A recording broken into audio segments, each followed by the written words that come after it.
पुराणों में, कथाओं में, लोक में, शास्त्र में कैलाश की महिमा का गुणगान है, क्योंकि ये देवों के देव महादेव का निवास है। इसके पास ही पहाड़ों से घिरी मानसरोवर झील है, जिसे पुराणों में क्षीर सागर कहा गया है। मान्यता है कि इसी क्षीर सागर में शेष शैया पर भगवान विष्णु और लक्ष्मी विराजमान हैं। इसलिए कैलाश मानसरोवर धाम का हिंदू धर्म में बहुत महत्व है। लेकिन ये जैन, बौद्ध और सिख धर्म के लिए भी पवित्र तीर्थ स्थल है। इससे जुड़े अनेक कहानियां हैं, अनेक रहस्य है और सदियों से चली आ रही अनन्य आस्था है। देखिए ये रिपोर्ट।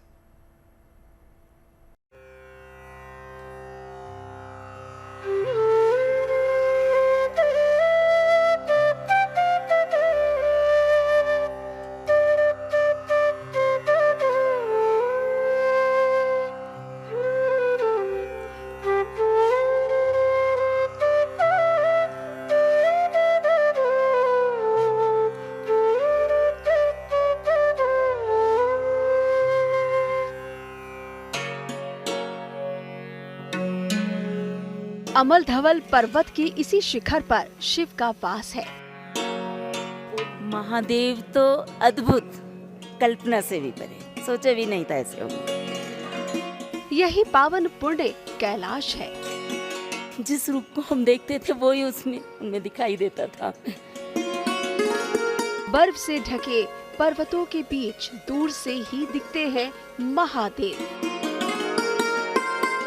तप में लीन, शांत और निश्चल, साक्षात एक विराट शिवलिंग की आकृति में।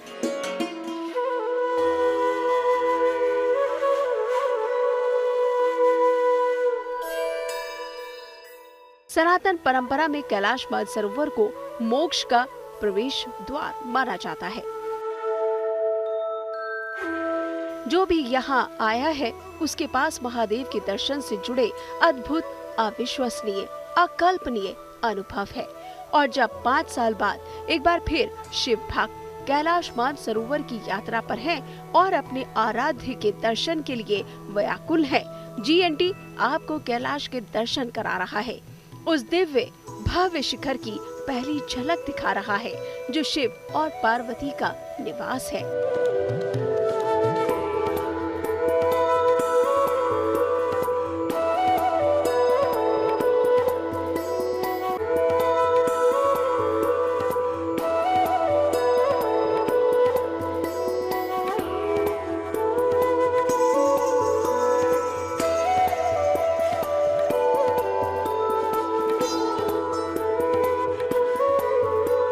GNT पर ये पहली तस्वीर है कैलाश की। ये पहली झलक है शिव के विराट स्वरूप की।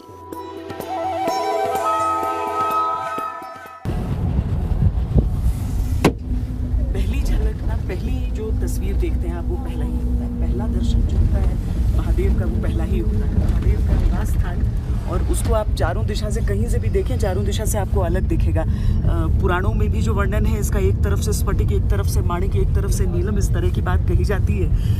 अब उसका कितना वैज्ञानिक आधार है वो अलग बात है, पर मान्यताएं यही हैं। एक तरफ से जब पहले मैंने देखा तो मुझे त्रिपुंड नजर आया, जैसे महादेव के माथे पर त्रिपुंड लगा रहता है, लेकिन यहाँ से देखती हूँ तो साक्षात शिवलिंग नजर आता है।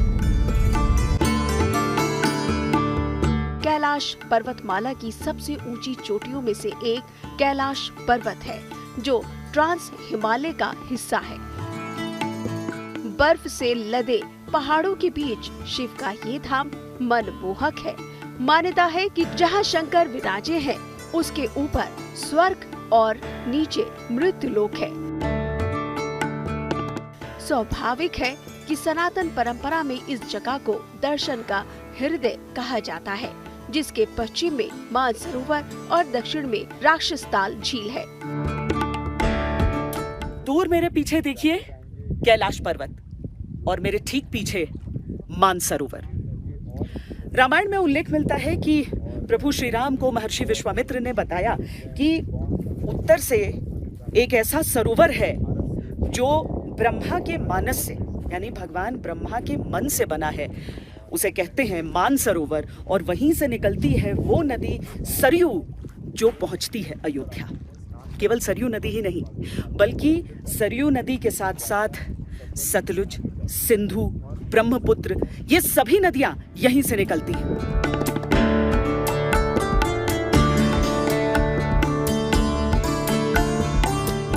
ये बहुत अधिक ऊंचाई पर स्थित है ये सरोवर। इसकी ऊंचाई लगभग 15,100 फीट बताई जाती है और इस ऊंचाई पर ये एक मीठे पानी की झील है, मीठे पानी का सरोवर है। बहुत अलग अलग स्रोत हैं इसके, यानी कि जब बर्फबारी होती है, बारिश होती है, वो तो स्रोत है ही इस सरोवर का, लेकिन इसके साथ ही आसपास बहुत सारे ग्लेशियर्स हैं, उनके जल से भी यहाँ पर जो सरोवर है उसमें पानी आता है। लेकिन मुख्य तौर पर जो मानसरोवर है उसका स्रोत है कैलाश। और इसीलिए आप जब यहाँ पर तस्वीरों को देखेंगे, उस सीधाई में देखेंगे, तो आप समझ सकते हैं कि इसके जल को इतना पवित्र क्यों माना जाता है।